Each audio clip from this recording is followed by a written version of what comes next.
Welcome back. You're watching World Insight on CCTV News. Since World War II, Australia has become the U.S. important ally in the Asia-Pacific region. Under the AUKUS Treaty signed in the year 1951, military and political ties between the two countries have increased immensely. In the Asia-Pacific region, both China and the United States play important roles. Over the years, Australian leaders have prioritized Sino-U.S. relations, with some even placing more emphasis on ties with China and the U.S. than on domestic issues. Kevin Rudd, a former Australian politician who was twice Prime Minister of Australia, sat down for a chat with us. As the first Australian Prime Minister who speaks fluent Mandarin, he pays close attention to both China and the U.S. He shared some of his views on U.S. politics and diplomacy. Let's have a look.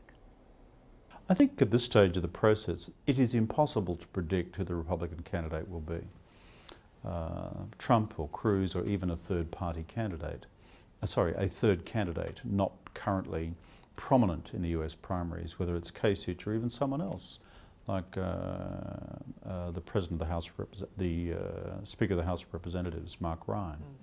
Who knows? But the Republican Party has gone through, I think, fundamental internal challenges. And this has been happening over a long period of time.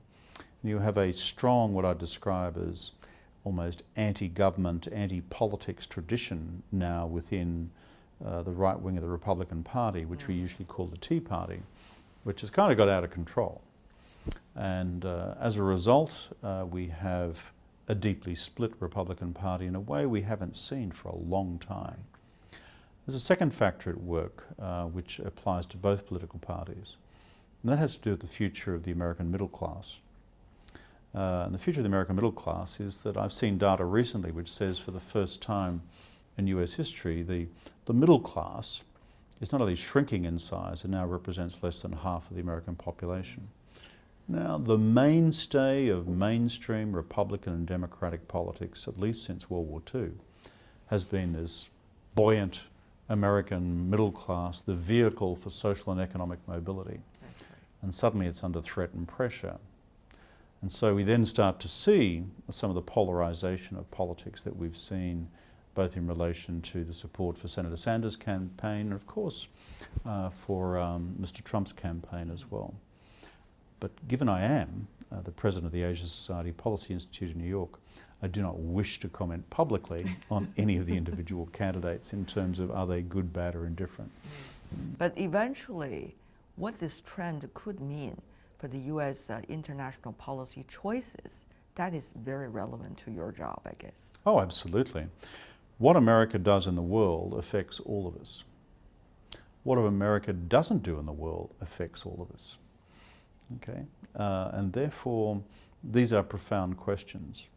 And often the most profound question in national political life in the United States is the mindset of the Commander-in-Chief, but frankly, the competence and the skills of those immediately advising the Commander-in-Chief, whoever she or he may be. You were talking in a recent event in New York about your perception of U.S. politics. Yeah. And that has a lot to do with the question we discussed earlier.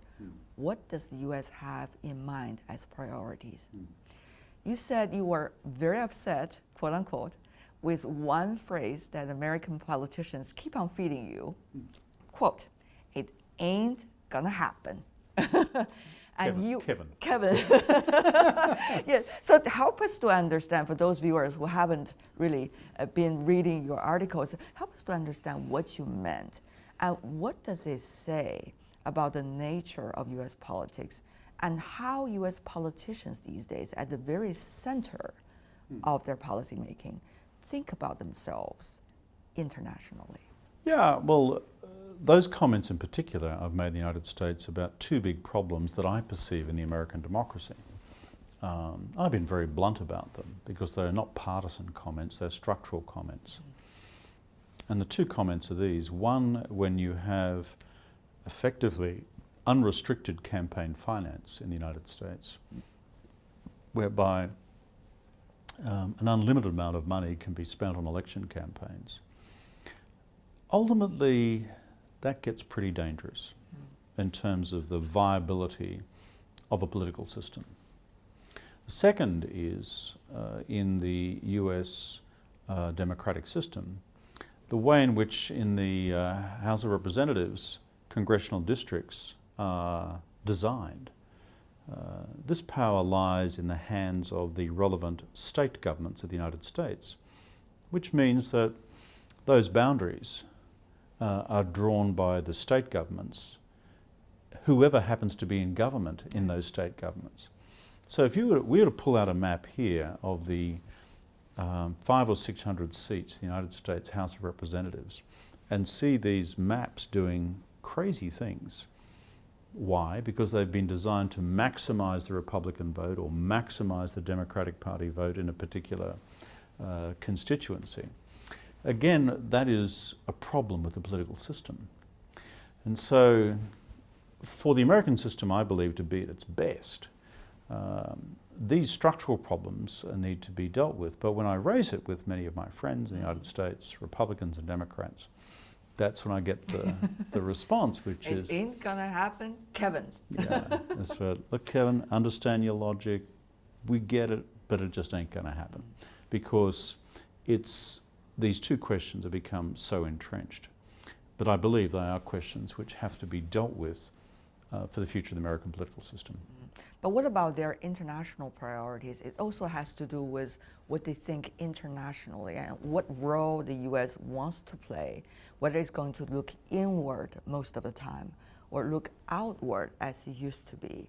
And as a result of this struggling, what would that mean for the rest of the world, including U.S.-China relations? I think these are very viable questions to be asked. I think the first thing to always bear in mind with the United States is that when we look at its US military and the US economy, a very simple word of advice to the international community is never underestimate either. I mean, the United States has a formidable global military, not just in this region, the Asia Pacific, but all over the world. And it's a product of decades of investment, almost centuries of tradition and training. And then similarly with the economy. I mean, it was only a few years ago everyone was saying that's the end of the United States. And then that was prior to the rise of China, and then go back a couple of decades, that's the end of the United States because of the rise of Japan. Well, Uncle Sam's not doing too badly as far as the economy is concerned. And the ability of the American economy to continually reinvent itself should never be underestimated because the power of its science and technology and the power of its innovation and its enterprise. So, these are what I describe as structural factors in terms of long-term American power and influence. Your question then goes to the nature of American political leadership and what will be the priorities set by US administrations in the future. I think the one thing I could say, having observed the process closely in the last couple of decades, is the strategic overreach by the United States in the first decade of the 21st century, most acutely in Iraq, has caused a reaction in the United States saying, be very careful about where you deploy your troops in the world in the future. That is no bad thing, to cause the American body politic and the American congressional and presidential leadership to say, let us reflect carefully on whether strategic objectives can be realized. I think that's an important change, but it's not in the span of US foreign policy history. It is not, frankly, unique. After the First World War, the United States retreated into itself, refused to ratify the League of Nations, and frankly did its own thing for the subsequent 20 years. After the Second World War, the United States said, well, that didn't work. Again, we've had to come in and play the decisive role in concluding the war, both in Europe and in the Pacific. But if we simply retreat again, what's going to happen? Hence the establishment of the United Nations, hence the establishment of the Bretton Woods institutions, and hence America's decision to remain a global military power after the war. But if you look at the span of American history, It's sometimes been introspective and sometimes outward looking. The future US administration, I cannot comment on what would happen under various of the Republican candidates. I know former Secretary of State Clinton very well. I think Secretary of State Clinton has a very clear-eyed view about America's future in the region and in the world.